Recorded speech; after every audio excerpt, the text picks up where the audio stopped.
Hello everybody, I am going to be creating a layout for my Creative Scrapbook. This month's kit features the Prima Marketing Lavender collection, so be sure to check out the links down below and you can head on over to mycreativescrapbook.com and pick up your kit. Also be sure to check out my website where I will have more photos and all of the supplies that I use for this layout. I am going to first take this whole sheet of 12 by 12 pattern paper and fussy cut out almost all of the flowers. I definitely don't want you to sit through that, so I was just sharing that, and then I did that off camera, and they will come into play in a little bit. But I'm going to prep my pattern paper with some gesso. This is clear gesso. This way the sprays don't seep into the paper. And then I'm going to add a little bit of white gesso just where I'm going to be adding my photo and then all of the other embellishments. This way it kind of tones down that busyness of that pattern paper. So I knew that I wanted the majority of all of the embellishments and then also my photo to be on the left hand side, and then I will add a little bit of paste and sprays and embellishments so that it comes to a point almost as if it was a V on the layout. So I'm trying to envision a little bit wider area so that it, again, so that it frames everything that I'm going to be adding. I do add some crackle paste, white crackle paste, and I let that dry completely. And then now I'm going in with some VersaMark ink and then one of the stamps that come in the kit. And I'm going to heat emboss some white embossing powder. This is going to give a emboss resist effect when I add the sprays and the different colors and things to the layout. So you can see here I'm using my heat tool to heat up that embossing powder, and then it melts it, and then when I add the sprays it resists the spray, so it looks really cool. And now I'm taking the stencil that comes in the kit. It actually comes in it's together with a stamp from Hampton Art. It's really cool. I love these stencils. They're sticky on one side, so you don't have to worry about it lifting up, or I always end up tearing some of my stencils because some of them are so intricate, and I am kind of rough when I add the texture paste. So because it's almost like plasticky, and then it's sticky on the one side, so you don't have to worry about that. So I'm adding light paste with that stencil, and I let that dry, and now you're going to see what I'm talking about with the emboss resist. Now I'm going in with milled lavender. You could see that I'm still keeping with the composition of how I'm trying to envision my layout to be in the end. And I am going to heat set that, and I'm going to move around a lot of that that color with my heat tool. And instead of adding water, because a lot of times I will add water, but I knew that I was going to want to add water when I added a darker color, which this one is Dusty Concord, and I didn't want the light paste to react too much to all of that moisture, so I knew that I wanted to keep the water to a minimum.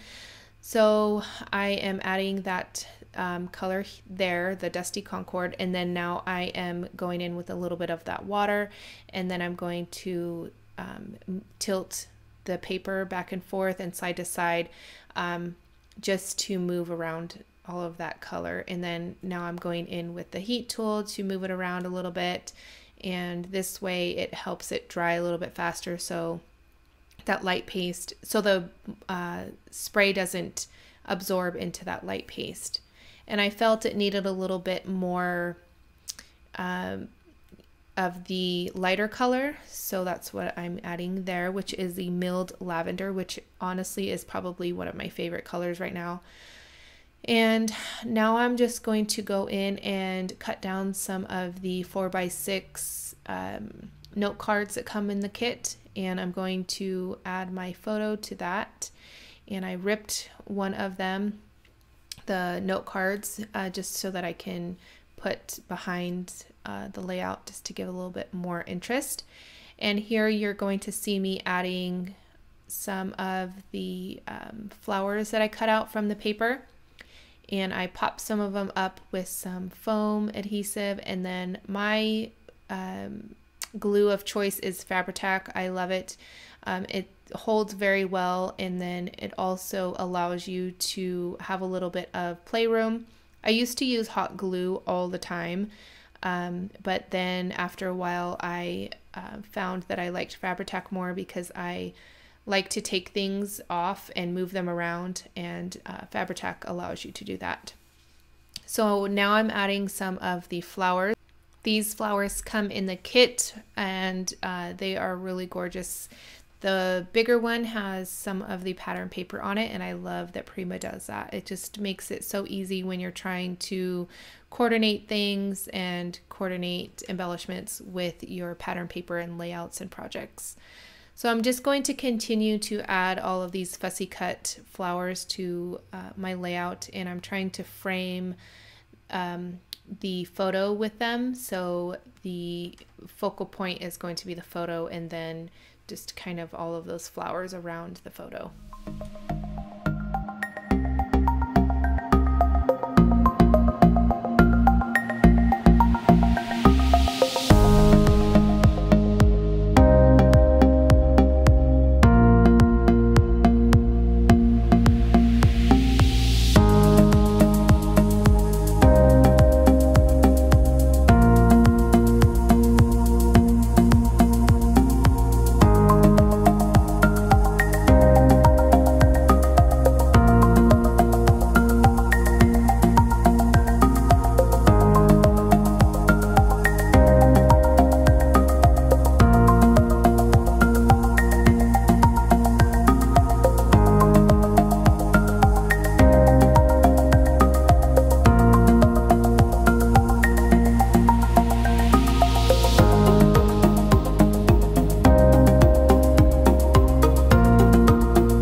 Alright, so I added some stickers, some ephemera, some butterflies that I cut out from some of the pattern paper, and now I am adding some splatters with Distress Spray Stain and Picket Fence, and that is going to complete the layout. I hope you guys enjoyed this video. If you did, give it a thumbs up. Be sure to check out my website for more photos and details on this project. Please leave me a comment down below. I love reading them. And I want to thank you guys so much for watching, and I'll catch you guys later. Bye.